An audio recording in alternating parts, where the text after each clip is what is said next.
इराणमधील झरतुष्ट्राने एकेश्वरवाद मांडला. त्यास काही समूहाने विरोध केला. त्या समूहाचे नाव दएव होते. याचा अपभ्रंश दीव व पुढे भारतात देव झाला. आता देव म्हणजे ब्राह्मण. थोडक्यात देव वंशाचे लोक प्रामुख्याने इराण व ग्रीक वंशाचे आहेत. देव आणि ईश्वर हे शब्द एक नाहीत, तसेच समानार्थी नाहीत. असुर इराणमध्ये देव ही एक दुष्ट व क्रूर शक्ती मानतात. इराणमध्ये पारशी धर्मीयांनी अहुर हे नाव धारण केले होते. इराण व ग्रीकमधील परिस्थितीमुळे देव समूहाचे व अहुर समूहाचे लोक भारतातील खैबर खिंडी मार्गे उत्तरेत आले. देव अगोदर आले. पुढे त्यांचा संघर्ष स्थानिक भूमिपुत्राशी होऊ लागला. त्यांचे इराणमधील शत्रू अहुर होते. याच अहुरचे असुर झाले. प्रत्यक्षात पारशी धर्माचे लोक नंतर 5व्या-6व्या शतकात आले. संस्कृत भाषा. देवांचा धर्म वैदिक धर्म, देवांची भाषा संस्कृत भाषा व इराणमधील पारशांची अवेस्ता भाषा त्यांच्यात साम्य आहे. परकीय वंशाची इराणी ग्रीक देवलोकांची बोलीभाषा म्हणजे संस्कृत भाषा. संस्कृत भाषा भारतीय नाही. सिंधू संस्कृती. उत्तर भारतातील अत्यंत सुपीक प्रदेशात विकसित झालेल्या भारतीय भूमिपुत्रांची समतावादी, मानवतावादी, स्त्रीवादी विकसित संस्कृती. सिंधू नदीच्या किनाऱ्यावर पसरल्यामुळे हिला सिंधू संस्कृती म्हणतात.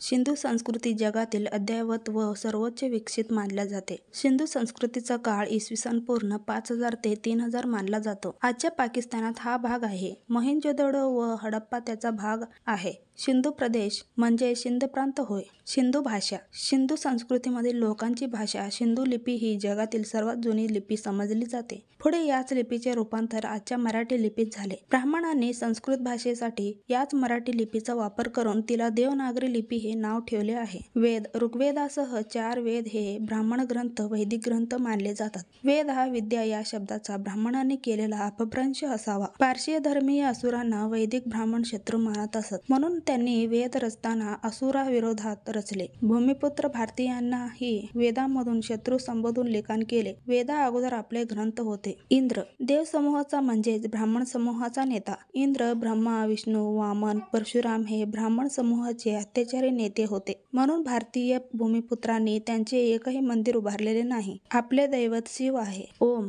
ओम हा मंत्र नसून सोम या शब्दाचे ते भारतीय अपभ्रंश झालेले उच्चारण असावे, असे जाणकार मानतात. इराणमधील देव समूहाचे सोम म्हणजे दारू हे अत्यंत आवडीचे पेय होते. इराणमधून भारतात येताना सोमचे प्रथम होम, नंतर अहोम व पुढे होम झाले. मधुपर्क. गायीच्या मांसाचा गुलाबजामुन. मातृदेवता. भारतीय भूमिपुत्राचे आदर्श वैदिक धर्माचे मातृदेवता नाहीत. वैदिक धर्मात स्त्री निंदा व ब्रह्माचे स्तोम माजलेले आहे. शिवधर्म. सिंधू संस्कृती लोकांचा धर्म, भूमिपुत्रांचा धर्म शिवधर्म. शिव भूमिपुत्र सिंधूजनांचा कुळपुरुषांची परंपरा आद्य पुरुष. हिंदू धर्म. 7-8 हजार वर्षापूर्वी सिंधू संस्कृतीतील शिवधर्माचे रूपांतर सिंधू ऐवजी हिंदू झाले. 10व्या शतकाच्या शेवटी हिंदू शब्द रुळला. याचप्रमाणे सिंधकुश पर्वत हिंदुकुश झाला. ब्राह्मण हिंदू नाहीत. अमृत. इराणी देवसमाज सोम म्हणजे दारू पीत असे, त्यालाच अमृत म्हणत असत. सोम पिऊनही ब्राह्मण देव मेले आहेत. खोटा प्रचार करण्यामध्ये जगात ब्राह्मणांची बरोबरी कुणीही करू शकत नाही. एकच खोटी गोष्ट सतत सांगितल्यास ती खरी वाटू लागते, हे ब्राह्मणांचे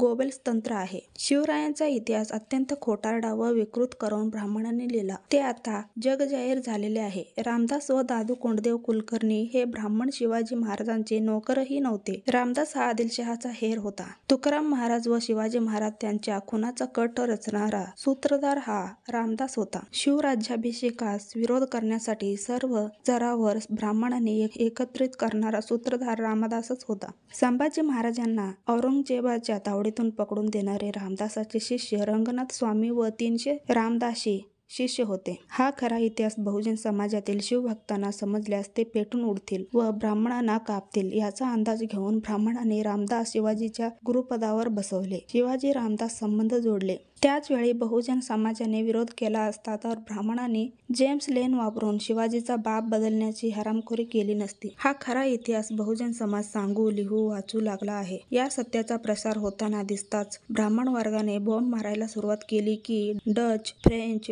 British, Mughal, Spanish, Portuguese, Irish ह्या लोकांनी छत्रपती शिवाजी महाराजांचा खोटा इतिहास लिहिला. तो बहुजन समाज वाचत आहे. ब्राह्मण समाजाने शिवाजी महाराजांना कधीच त्रास दिला नव्हता. होता असे ब्राह्मण आता ओरडून सांगत आहे. परंतु बहुजन समाज त्यावर विश्वास ठेवायला तयार नाही. वेद, पुराण, ग्रंथ, अनेक भाकड काव्य 4-5 हजार वर्षापूर्वी ब्राह्मणांनी लिहिलेले, त्यामध्ये बहुजन समाजाची प्रचंड नालास्ती केली. स्त्रियांना पशुपेक्षा हीन दर्जा दिला. बहुजन समाजावर शिक्षण बंदी, धनसंचय बंदी, संरक्षण बंदी घातली. त्यावेळी जगात मुसलमान, ख्रिश्चन, बौद्ध धर्माचा उदयही झालेला नव्हता. हे ब्राह्मण ग्रंथ मुसलमानांनी लिहिलेले नाहीत. त्यामुळे महात्मा ज्योतिबा फुले यांनी इशारा दिला होता की भटांनो, तुम्ही लिहिलेले सर्व हरामखोरीचे भटी ग्रंथ जाळून भस्मात करा, अन्यथा शिकलेला बहुजन समाज ह्या सर्व ग्रंथाची होळी करून त्या होळीत तुम्हालाही जाळल्याशिवाय राहणार नाही. दुर्दैवाने शिकलेला सर्वच बहुजन समाज शेंड गांडून निघाला. त्यांनी भटांना व भटीक धर्मग्रंथांना भटीत घातले नाही. उलट भटांनी रोजगार हमी योजना सुरू ठेवून भटी ग्रंथाचे पारायण सुरू ठेवले. पुणे शहर हे उद्ध्वस्त झालेले पुनवडी गाव, आदिलशहाने उद्ध्वस्त केलेली ही जमीन शितोळे, झांबरे पाटील ह्या मराठा शेतकऱ्यांची. जिजाऊंनी स्वराज्याच्या स्थापना करण्यासाठी सुरक्षित म्हणून ही जागा निवडली. वीर बाजीरावजी पासलकरांनी 3000 एकर भूमी विकत घेतली. तेथे लाल महाल बांधला, गाव वसवले, धरणे बांधली. लाल महल म्हणजे स्वराज्याची पहिली बीजे पेरणारी राजधानी. ह्या गावाचे नाव जिजापूर ठेवले होते. ब्राह्मण पेशव्यांनी शिवाजीचे नाव पुसून टाकण्यासाठी लाल महल उद्ध्वस्त केला व तेथे व्यभिचार वाडा ठरलेला शनिवार वाडा बांधला. शनिवार वाडा ही वास्तू मराठ्यांची इतिहासाची डाग कलंक आहे. दुर्दैवाने ब्राह्मणांनी बहुजन समाजावर प्रचंड सांस्कृतिक दहशतवाद व गुलामगिरी लादली. आम्ही शनिवार वाडा महोत्सव साजरा करतो, पण लाल महालात जात नाही. केवळ 50-100 वर्षात किती खोटा इतिहास उभा केला जातो ते आपण पाहतो. पुणे शहर उद्ध्वस्त करण्यात आदिलशहाचा नोकर दादोजी कोंडदेव कुलकर्णी सामील होता. 19 फेब्रुवारी 1630 मध्ये शिवनेरीवर शिवरायांचा जन्म झाला. तेव्हा हा दादोजी पुणे जाळत होता. त्याला शिवरायांचे गुरु दाखवले. पुराणात ब्राह्मणांची हरामखोरी लपवण्यासाठी चमत्कार दाखवले. तेच शिवचरित्रात केले. दादोजी कोंडदेव हा मरेपर्यंत आदिलशहाचा नोकर होता. तो शिवरायांचा विरोध करू शकला नाही, म्हणून त्याने 7 मार्च 1647 ला आत्महत्या केली. दादोजीचा शिक्का होता बंदा ए आदिलशाही, म्हणजे आदिलशहाचा बंदा.